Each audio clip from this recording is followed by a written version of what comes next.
Okay, good morning, everyone. Thank you for joining me for today's episode of the Market Snapshot. And my name is Norbert Kiza, and I'm happy to be with you today. Today is the 9th of October 2024, and I'd like to wish my fellow Ugandans a happy Independence Day. Today, 9th of October. So we have quite a bit to go through today. Today, we're just going to go through a number of things. To start it off, of course, to review how the markets are doing so far today, but also to see what we can expect going into the rest of the day, and as well as also what things are moving markets for this week. So, looking at the markets into today, we are seeing relatively uh, I would say choppy markets. Gold yesterday, of course, had a very sharp sell-off. The sell-off, of course, was due to a bit of bearish momentum that came in for broadly most of the assets, from the commodities to the precious metals. Most of them had very, very bearish momentum, especially during yesterday. So we are seeing gold, of course, for the first time since a day after the interest rate decision by the Federal Reserve. That was on the 18th of September. Gold has never come back to this level of 2,611, but here it's at, and I suspect that we could possibly see gold visiting lower levels from here. Looking at crude oil is still very, very bullish, of course, due to the tensions that we are still seeing. Biden hinted recently that they might likely attack the Iran oil deposits, and of course, that has been causing a lot of bearish momentum, rather bullish momentum for gold. Silver also, of course, also pulled back yesterday towards the start of the New York session. Silver was actually down about 4% yesterday, and of course, that pullback for silver, without a doubt, affected gold very strongly, and we have seen gold trading lower and lower. Now, looking at the other currency pairs, we are seeing dollar, of course, looking relatively strong as of today morning, and I think this strength could likely continue into the day. Euro USD, GBP USD, AUD USD, and NZ USD are all looking bearish at the moment, and we could possibly see this bearish momentum also resume as we go into the day. Looking at the indices are looking quite choppy at the moment. There's no clear direction for the indices as yet. D40, of course, are looking a bit bearish. We've been having a number of profit warnings, of course, from some of the automakers like Mercedes-Benz and Volkswagen. And of course, these profit warnings have also affected the D40, especially since we are now entering the earnings season for most of the countries. So looking at crypto is, of course, looking a bit choppy, but of course, now it seems to have solidified its trading above 60,000 as for Bitcoin, and most of the others are also looking relatively bullish at the moment. Now, let's just go through this article quickly by the World Gold Council, which of course is telling us how gold has been performing, what have been the main catalysts for gold for gold in the month of September, and what we can expect for gold going into the next few months.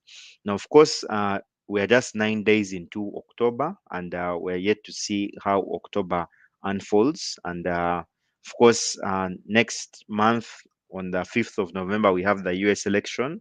So we are yet to see how the markets play out from that. Now, I'm looking into the gold.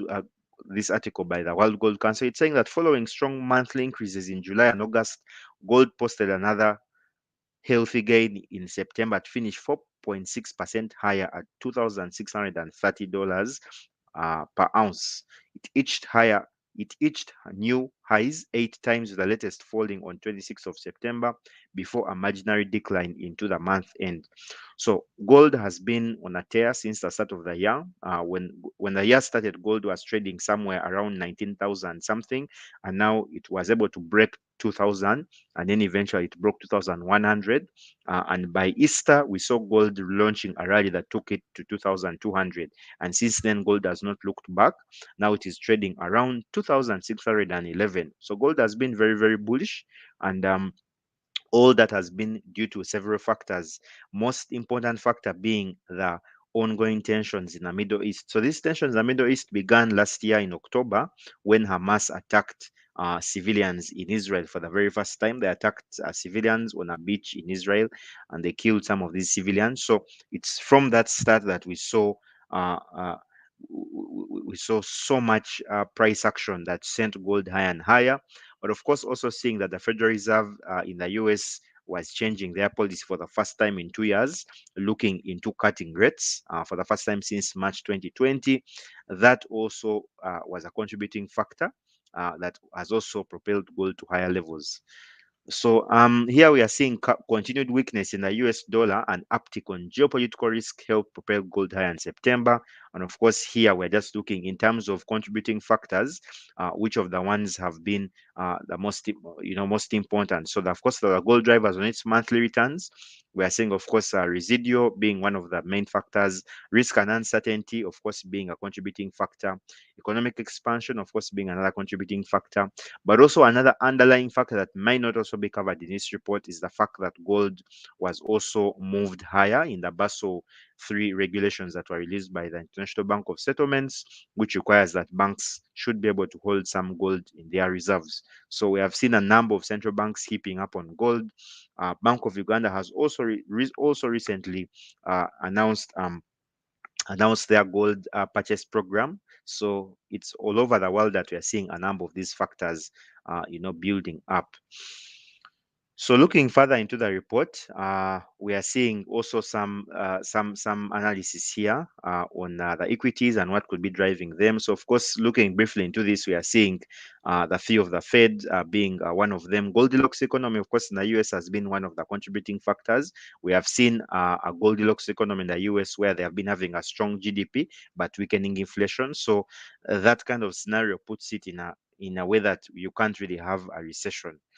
Yeah, so we are seeing here gold performs best in a risk of environment. So as we are seeing here, of course, risk of environment, meaning that we have essentially had more or less a risk of environment. Guys, for most of you that might not be aware, we have actually been in 2024, we have been seeing a lot of bullish momentum, but despite that, we have a lot of things that have been also causing risk of things like the tensions in Iran, tensions between Iran and Israel, or Iran, rather Israel and Hezbollah. So of course, during those times, gold is rushed to during times of uncertainty. Yeah, so this is pretty much it. Aggressive cutting cycles have served gold well, definitely.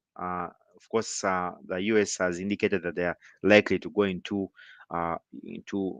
rate cuts, and rather rate cuts, and that could, of course, definitely propel gold. Yeah, of course, we have also been having falling yields in the US. Gold has actually been performing quite better than most of these the treasuries in the US. So of course, it has been looked at as a good asset to have in any portfolio. Yeah. So that's what we can pick from this report for gold. So you can check it out there from the World Gold Council. Now, moving on, we have some news, of course, affecting Nvidia. So for those of you that trade Nasdaq, you will see that this is actually some good news for the Nasdaq. We saw actually Nvidia. There's a company called Foxconn, and it wants to partner with Nvidia to create the world's largest GB200 chip factory. Okay, so most of you might or might not be aware that Nvidia has a product which they say that they are supposedly supposed to launch within this quarter of starting Q4, and we should see those sales contribute to their Q4 earnings. So this, of course, has also propelled the value for Nvidia. We have seen Nvidia rallying to about 132. So just yesterday, Nvidia was up about 3.7%, and all that is due to some of this news that we have also been getting. Now, in addition to that, we have an event from Tesla. Tesla is going to be launching their Cybercar. The Cybercar is slated to be launched. Cybercar, brother, is slated to be launched around Thursday, which is tomorrow, and yeah, tomorrow the event is going to be tomorrow, and it's going to be taking place at the Warner Bros. Studios. So this car is of course is a new addition to Tesla's other different products like the solar roofs. Of course, we have the Starlink. We also have what else? We have the cars. And several other products that they do, like the merchandise and all this. So all that is really creating buzz, and of course causing also some upside momentum for the Nasdaq. So Nasdaq, as we shall see, has been trading around 20,000, but some of these events are likely going to propel the Nasdaq higher, and we are waiting to see just how much traction comes in from this particular event. So just reading some analysts' comments on this, we are saying, an analyst here from Deutsche Bank is saying you is looking forward to updates on Tesla's robotaxi program at the upcoming event. He maintains a buy rating on Tesla stock, but expresses caution regarding potential market uncertainty. Yeah, so again, it's one thing for them to launch cars, and of course, another thing for us to see a bit of demand from these cars, and of course, in turn, the ROI from this. Now, tomorrow also we have an event from AMD. So AMD is also going to be AMD stock has been under pressure. We have been seeing it under pressure, especially due to its the performance or the earnings it's been getting from it. It hasn't been making a lot of money or sales from its data centers. So that has taken a big hit on the AMD stock. But recently we've seen that AMD has been recovering after making some changes to its management and all these different things, the corporate actions. Yeah, but this could definitely also cause or propel the Nasdaq higher. So there are a number of things that could actually see Nasdaq moving above 20,000 and moving towards 21,000 before the election. So if we do get a solid event from AMD, you can check it up on its website here. Then I think this could definitely propel AMD higher. Now, as most of you might or might not be aware, we are in a new quarter, which is Q4, and this is the last quarter of the year. Q4 is typically from October, November, and December. So now this is the time of the year where we normally get earnings for the previous quarter, which has just ended, the one from July to September. So going into the week, we have a number of companies releasing earnings. As you can see, the earnings cycle has already kicked off, but we have not yet gotten the big bank earnings. Big bank earnings most likely might be sometime next week, if I'm not mistaken, which is going to be the 11th of yeah, starting from 11th all the way possibly to earnings on Friday the 4th. Okay, so let me just click here. Maybe I can be able to get the earnings. Yeah, so this is Friday next week. Yeah, so Friday next week, we're going to get earnings from some of the big banks. We have JP Morgan is going to be reporting earnings before the market open. We have Wells Fargo, which is also going to be reporting earnings. Yeah, so next week is when we actually get the big buzz about earnings. So for this week, I don't really think we have so much happening. So we shall dig into most of those earnings starting next week. Yeah, so crossing over to the charts, let's just see from when we last met on NFP day, how far back how are the charts doing at the moment? So at the moment, this is DXY. Uh, just put it into context and to just document how the price action has been evolving for the DXY. We saw very strong ADP numbers that were released. That was for the month of September. And of course, what happened is that we actually saw uh, DXY rallying very sharply after those earnings, rather after the ADP numbers. So, of course, looking at where the DXY is at the moment, we also got very, very strong NFP numbers. That was on Friday, 4th of October. That was last week. And I'm sure most of you are able to profit from that NFP because we saw very, very strong jump on the dollar. And we also saw some selling also taking place for things like Euro USD, GBP USD. We discussed some of those setups again, guys. If you just watch the snapshot for Friday, you'll be able to see that. So at the moment, DXY is looking quite bullish. We have the CPI coming out tomorrow. Today, we also have FOMC minutes, which might or might not really affect the DXY as much. But tomorrow is definitely going to be a day to watch since we have the CPI. And we are waiting to see, first of all, whether we break structure here for the DXY. And of course, if we do break it, how far up can we go? Okay. So at the moment, these are the levels I've actually marked for the DXY, the levels that I'm actually watching. First one is this one here, which is 103. I want to see how we fare around that level. But when I look at the external structure for the DXY, it's very actually quite clear that the DXY is likely to we're likely to see it resuming its trend to move back lower. Okay, and of course that's the reason why I would stay bearish on the dollar. Yeah, so just a moment, I just need to reduce the sizing for these things. They're a bit too big. uh, just a moment, then this clicking.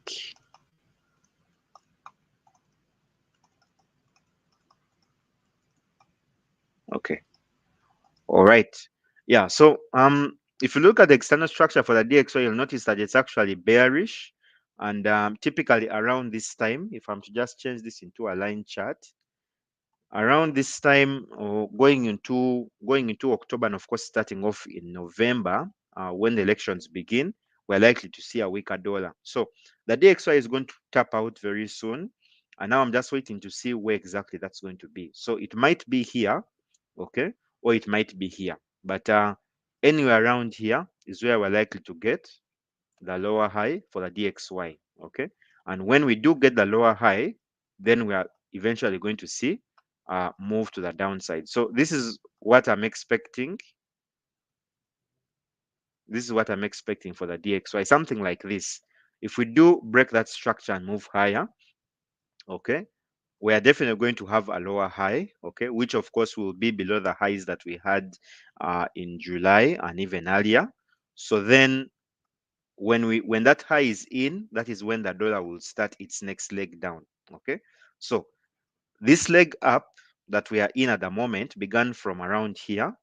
That was at around 100.4. So we saw the dollar launching a very sharp swing that took it all the way here. Okay, so the next leg down is going to begin soon, and we now need to wait and see what's going to be the catalyst for that. So it could be CPI that's coming out tomorrow. If the CPI comes in lower, then we are likely going to see a very, very weak dollar that would possibly push it towards these levels of 100. If, of course, we get GDP for the month of October coming in weaker, definitely DXY will give up and sell to move down to the downside. Now, let's look at gold very quickly before we move over to that MT5 charts. Now, for gold, this is typically what we have been seeing on gold. Yesterday, gold had very, very strong downside momentum, and it was unable to survive around here. So there's another block that has actually been stopping gold from trading above these areas here. And that other block, of course, uh, was unable to hold. You can still see some signs of strength, especially here. You can see how it's still we are still seeing how there are still a block of orders that are supporting gold here. But if we do get weak CPI, definitely we are going to see gold rallying from this demand zone, and we could definitely see it possibly moving higher. Now, of course, the CPI is tomorrow, so at the moment today, I think gold is going to stay within this area of demand. As you can see, we have been having liquidity sweeps taking us back to that level, which means gold is somehow going to stay here before we get the next leg down. So the next leg down might not be today, but it's soon possibly going to happen between now and maybe sometime on Friday. Okay, so before I cross over to the MT5, I just want to rush through or just maybe skim through the economic calendar. Uh, this week, we've been having quite a number of Fed speakers. We've had, Bostic speaking, we have had Kluger speaking. We have had quite a number of speakers. Kashkari also spoke earlier in the week. And now today we have Fed Jefferson, of course, spoke at 2:30 a.m. Very limited action on the market. We have Fed Logan speaking today at 4:15. We have to wait and see how that affects the markets. We also have Fed Logan, Fed Bakken speaking also at 5:30 p.m. So you have to keep an eye there and see. For those that are trading oil, we also have some crude oil inventories coming out today, and we have to keep an eye to see how that affects the market.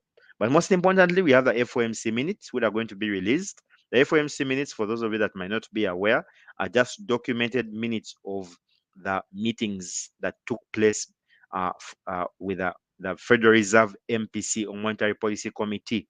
So we are going to keep looking into those meetings and see what is it that made them decide to actually cut the rates the last time they met. So as you can look at, if you look at the interest rate, the federal funds rate for the US, you can see that the first rate cut happened for the first time in almost in almost, when was the first rate cut? So you can see rate hike, rate hike, rate hike. Yes. So the last time the Federal Reserve cut rates was in 2020, March 2020.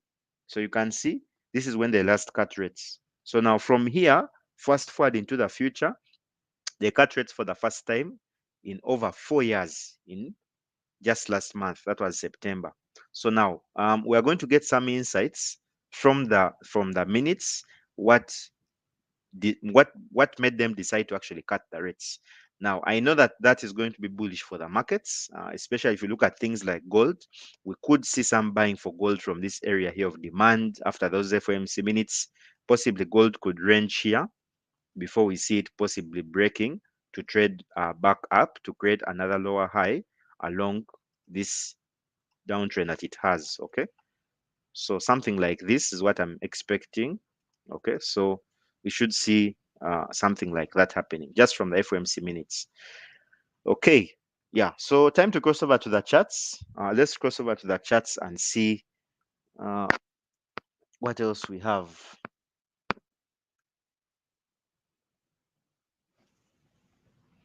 Apollo, it's so good to see you. It's been a very, very long time, Apollo. I think, I don't know when I last saw you on YouTube.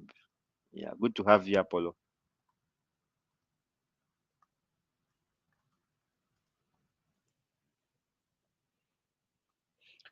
Okay. All right. Just keep sending in your questions. I'll come back to them later in the session. Right. So, Bitcoin, the last time we met, I had drawn a trend line there for Bitcoin, but I had also indicated to you that Bitcoin structure is extremely bullish. So we have to, of course, keep an eye and see how Bitcoin performs. So we have also been having some news in the media. There's a documentary which has been released by HBO, which of course I'm yet to watch. I don't know if anyone has watched it, but they were saying that in the HBO documentary, there are so many allegations about who could possibly be Satoshi Nakamoto. So you need to check out that documentary. It's actually thought revealing the Bitcoin creator would cause sharp swings in the price, but I'm seeing it's quite stable. And the moment Bitcoin is holding that level of 60,000, as you can see along my rising trend line. So I'm quite bullish on Bitcoin, and I want to see how it fares towards this area of 70,000, 80,000. Now, I do know that the US election risk stands out as one of the main risks going into November. This month, we might not really have so much that could affect Bitcoin, but in November, definitely that election could have some impact on Bitcoin in some way. So either we break higher or we get one sharp decline before we get a move or a recovery to the upside. So I'm just keeping an eye on it, but I'm staying bullish on it at the moment. Now, looking at Dow Jones, as you can see, has been stuck in a range since I would say the end of September. And the idea with trading such ranges is that you're looking to sell at the peaks and looking to buy at the bottoms. Okay. So this is more or less a Davos box. And typically within Davos boxes, you normally aim to buy where you have the sweeps. Now, I'm expecting a pullback today that could ideally help us to get, if you have a sell limit here or a buy limit here, you ideally have your buy limits triggered around these areas here before we get a push back to the upside for this particular asset. But at the moment, we need to wait and see just how we move. So for those of you that usually look at, they call it accumulation and distribution. At the moment, Dow Jones is in a phase of accumulation, and the distribution should see us breaking out of this box to actually trade higher. So we've actually been in a bullish structure for the Dow Jones, and I'm expecting before the elections we are going to get one more push higher, and then we shall see the pullback happening. So at the moment there's a little bit of uncertainty That's why when you come and look at where the VIX is trading, you can see that the fear index is actually trading higher, and at the moment it's in some kind of a rising trend. If I'm to add my box here, we're in some kind of a rising trend here for the fear index. So for those of you that might not be aware about the VIX, you can find the VIX on FX Spacer. So the VIX is to allow you to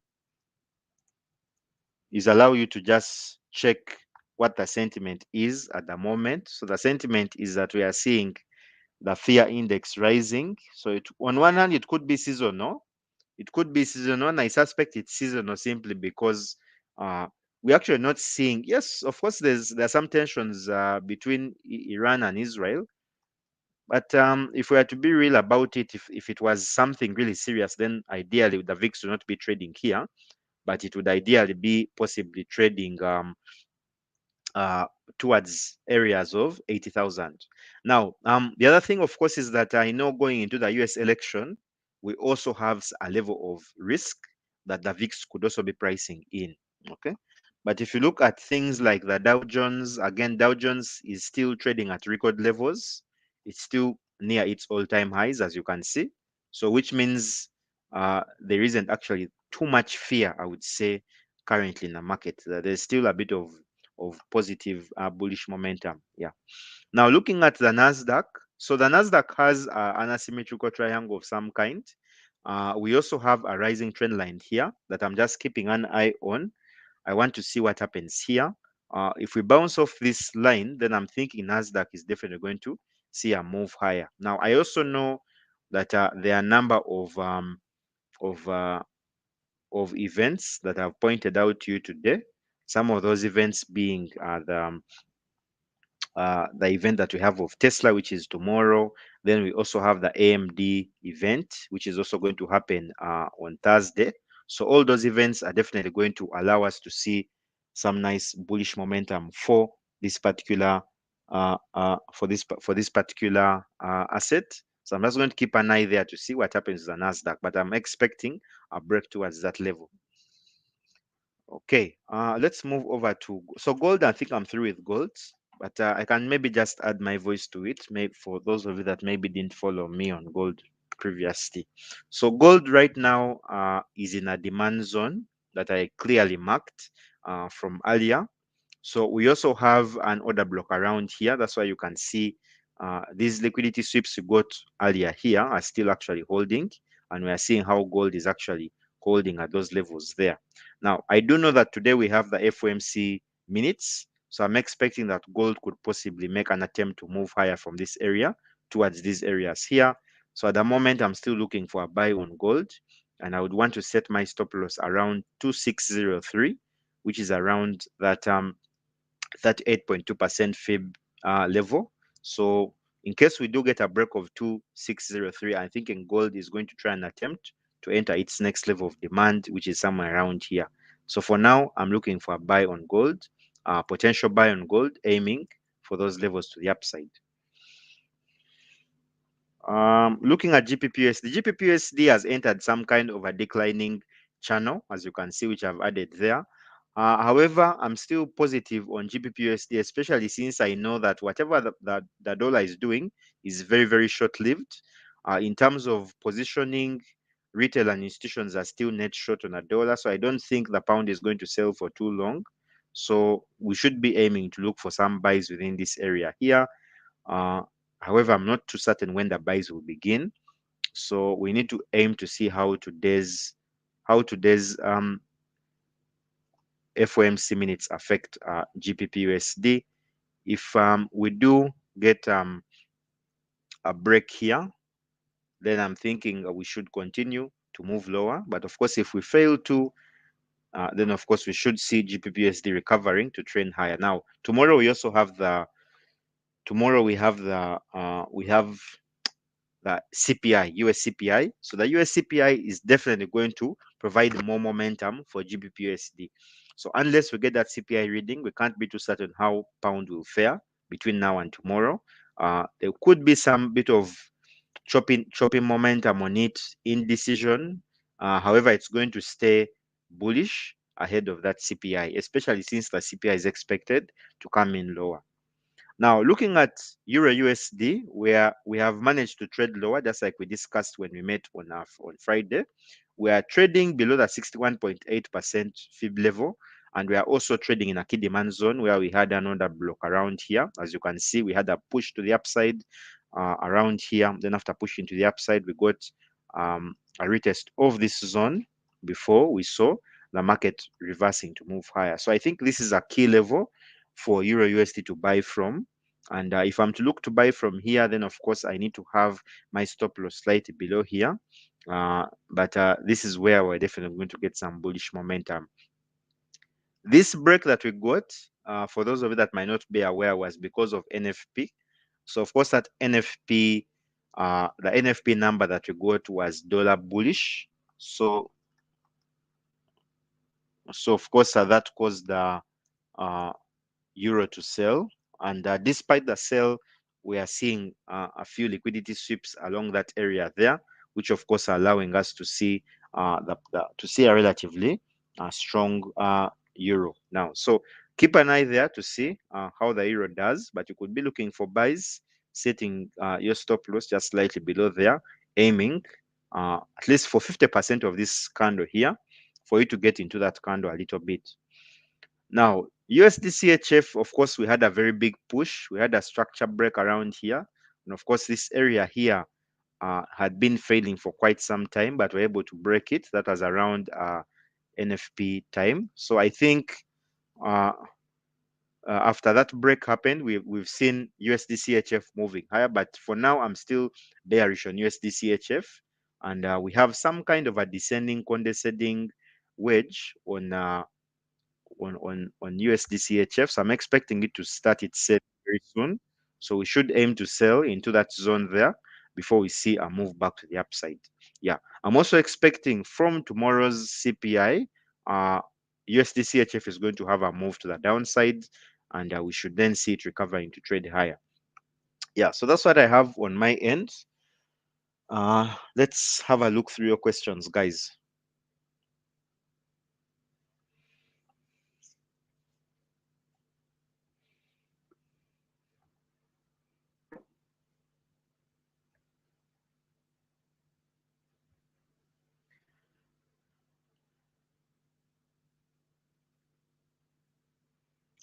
Joseph, I think you mean the Q4 report. The Q4 report is actually out, and I believe there's a link in the bio. There's a link in the bio, Mr. Joseph Gichari. There's a link in the bio for the FX Pesa Q4 market outlook. It's actually Q4 market outlook, yeah, and it's also available on Instagram. You can also find it on Instagram. So just check Instagram for that link for the report.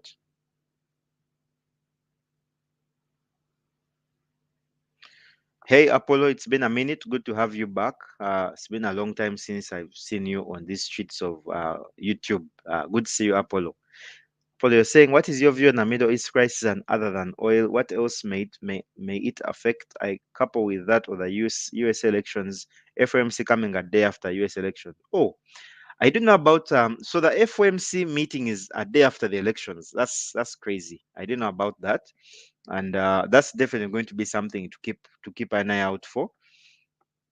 Now, of course, for the Middle East, really, there's just so much news out there, and I have not really been following every single development. But all I know is that the escalations between there's a lot of escalation of the tensions between Israel and Iran, especially, and it's been a back and forth between them. So all that is definitely putting some pressure on oil, but also the fact that they are targeting oil deposits is definitely going to affect oil in a way, because it will cause, of course, the forces of supply and demand. If the US is attempting to target Iran oil deposits as a way to undermine and their efforts in the war, but also to essentially weaken them, or to find a way to see how they can stop them from continuing with the war.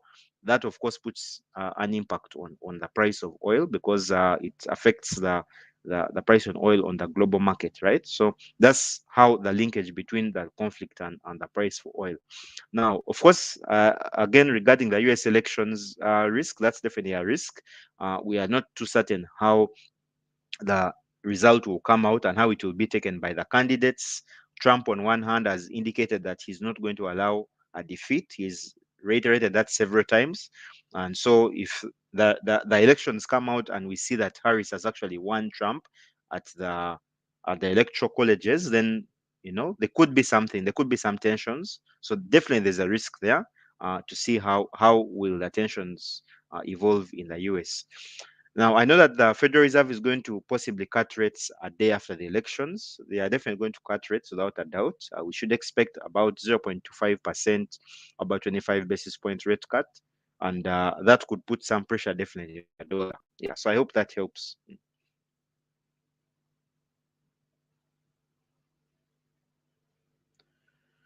Last question. Looking at the treasury yields versus the CME tool, what do you deduce? Expected November? Yes, in November we are expecting, I think, 25 basis point rate cut because the target range. From to look at the last time I look at the target range, I saw it. They cut by 50 basis points. So let me just see where the target ranges are at by now.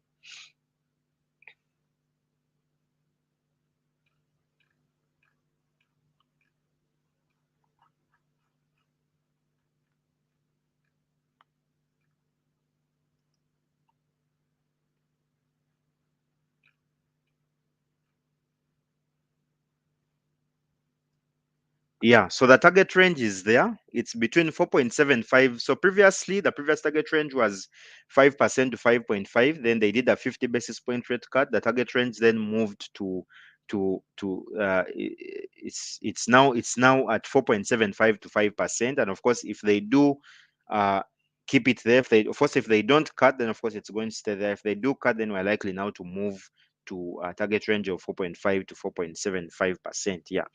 So looking at the treasury yields are already declining. We are seeing, of course, all that is because the Federal Reserve has begun their rate cuts, and we should see how that could evolve. However, if we do get a 25 basis point rate cut, then we could see a bit of a move higher, especially for the longer term yields.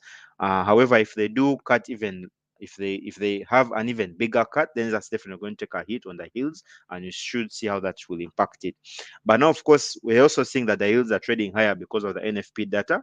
So, which means you need to ensure that you're keeping that in mind. The NFP data that actually came out much stronger than expected. And that, of course, factored in that the Federal Reserve might ideally go a bit slow and with the rate decisions, rather with the rate cuts. And so that's why we are seeing all those factors at play with how the markets are moving. So, Paul, you're saying when you say block of orders stopping gold from a washout, are they real orders or preconceived trading concepts? I feel trading is more algorithmic than ICT, supply and demand, and SMC concepts. Yeah, actually, liquidity sweeps are a real thing in a market. They're a real thing in a market, Apple. And of course, if you go and check on your charts, you'll be able to see that previous strong upward swings from a particular zone have actually been supported later in the future. So that's the idea around it. And of course, you do not have access. If you're a retail trader, you don't have access to the actual order flow or the order book, okay, to show you what the bid asking balance is on the market. But if you were to check something like the Binance, that is a retail and institutional exchange where both parties can actually transact from, you notice that whenever we see the market buying off certain levels, let me just show you here. Whenever you see the market buying off certain levels, it actually simply means that there's actually a block of orders around that zone. Like there are times if you check BTC USD, you notice that there's a block of around 200 BTC, okay, at a particular level, right? And if you see a hesitation for the market to sell from that zone, that means that the buyers are actually active at that particular level. Okay, as you see on the chart, my chart is being shared shortly, so just check the chart in a moment to see what I'm telling you. So it's many things. So for instance, like here on gold, you can see here we rallied from this level, came back, bottom from that level again. Again, if you come back down here, you can also see that we're also having a lot of buying taking place from here. So it's actually not a preconceived concept. It's actually linked to the bid asking balance. The bid asking balance is an imbalance for the sellers or an imbalance for the buyers. Okay. Yeah. So how you're able to track that is by looking at the size of the wick. So if you have very long wicks, especially down, it normally means that there is demand at those zones and you can expect buying momentum to kickstart from those levels. Yeah. So I hope that helps, Apollo. Awesome. Next question. USD I think we've covered that.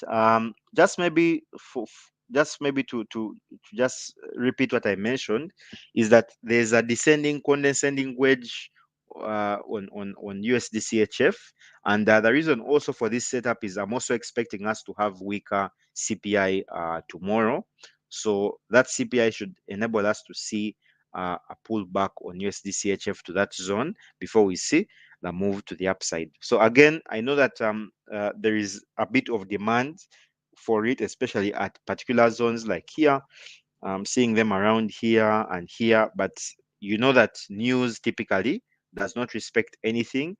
If the news causes imbalances to change, okay, from one side to the other side, so you can just keep an eye there to see what happens. Right.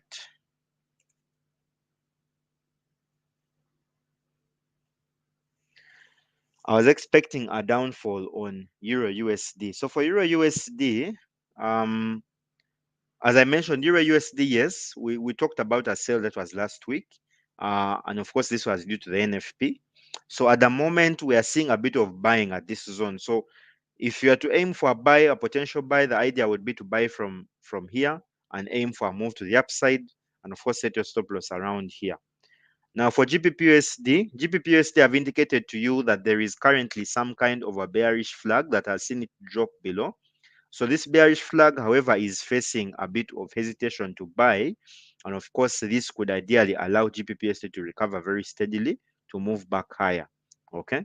Now this move that we had all the way down for GBP/USD has been a move about 350 pips, a pullback of about 3%.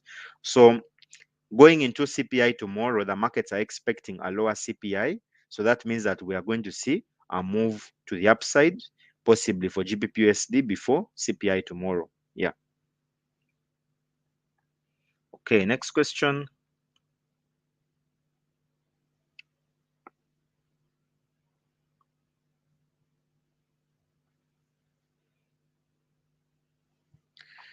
GBP/JPY. At the moment, GBP/JPY, I don't really have any analysis for it. However, the last time we looked at GBP/JPY, we said that it was facing a failure to break structure around this area here. Let me just show it to you. Yeah, so it was having a hard time around here, and it's still having that hard time there. So I have that marked. That's 195 195.121. So now additionally, we also have an external bearish structure on GBP/JPY. The last time we saw sharp moves to the upside, we saw how immediately the moves were reversed. So as you can see them here, we've had all these moves moving lower. So uh, this is old analysis. I expected this move down to continue, so it didn't continue there. Also, this I expected this to continue. This didn't. So we're just keeping an eye to see where the swing low, the swing high is going to begin from. So I expected to begin from here. It didn't begin. We also were unable to break structure around this level here. I expected us to break there. We didn't break there. So right now, I'm just observing to see what really happens. Okay. Yeah. So here we failed, here we failed, here we failed. So then when is it going to move down? So likely we could attempt to buy, aiming for a breakout there, but keep in mind that the structure is down. So soon as the swing high begins, then we are going to see GBP/USD possibly starting its downtrend. That could take it to these levels down here, right? So that's ideally how I would approach GBP/JPY. So it's a choppy upside momentum, upside move that is likely to reverse back down soon. Now, on the 31st of October, we have the the Bank of Japan meeting. So it's also likely that the reason why the markets are looking a bit choppy for GPP JPY is because we are not too certain when the Bank of Japan, what the Bank of Japan is going to decide. But in terms of institutional and retail positioning, institutions and retail traders are net long on the yen. So which means you need to be careful buying the trying to sell the yen, because it could rally in the short term, but in the medium term, every single rally is going to be sold, just like you saw here. It's crashed here, bought back here, sold, came back here, sold, came back here, sold, and of course, we also might start selling from around here. Right. So that's what I have, guys. Apollo, you're saying Iranian oil plus Russia and Venezuela are off the international markets via US sanctions. I really can't comment on that. I'll need to do more research. Again, I don't really follow the oil market too frequently, so I would need to come back to you on that, Apollo. Which website do you use to carry out fundamental analysis? I use Bloomberg. Yes, I use Bloomberg for fundamentals. Yeah. I think Euro USD that has been covered already.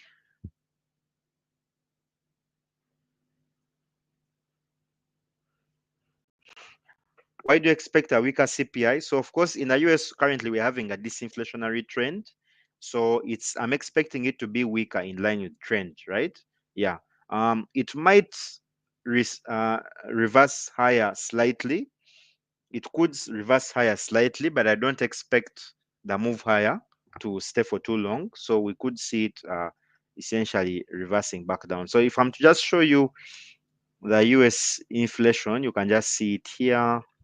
Forecast, of course, is also that we get a lower CPI, definitely. That's the forecast, that we're going to get a lower CPI. As you can see, forecast 3.1%, 2.3%. So again, my forecast is really in line with the forecast that the markets are giving here. So this is the trend for inflation in the US. Okay, we are seeing it declining, as we call it, disinflationary trend. So I'm expecting it to weaken in line with trends. Okay, yeah, we could have a resurgence of inflation, but we're likely to get it.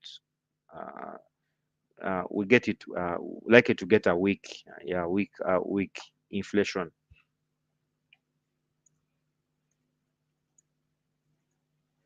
All right, so I think that's it, guys.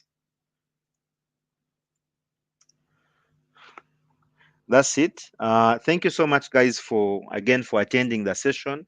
I wish you all happy trading, and we shall touch base from there on Friday, where we shall be looking at we shall be going through technical analysis for the various assets. I also want to speak about the trading titans in TZ. That's going to be that you can register for the trading titans. If you're based in Tanzania, you can register for the trading titans.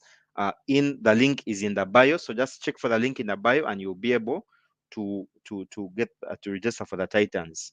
Yeah, cheers, guys, and happy trading. Yeah, Apollo, for that Bloomberg, just check online, you'll be able to find Bloomberg. However, you need to subscribe for it, so you can check online and you'll be able to find it there. Cheers, guys, and happy trading.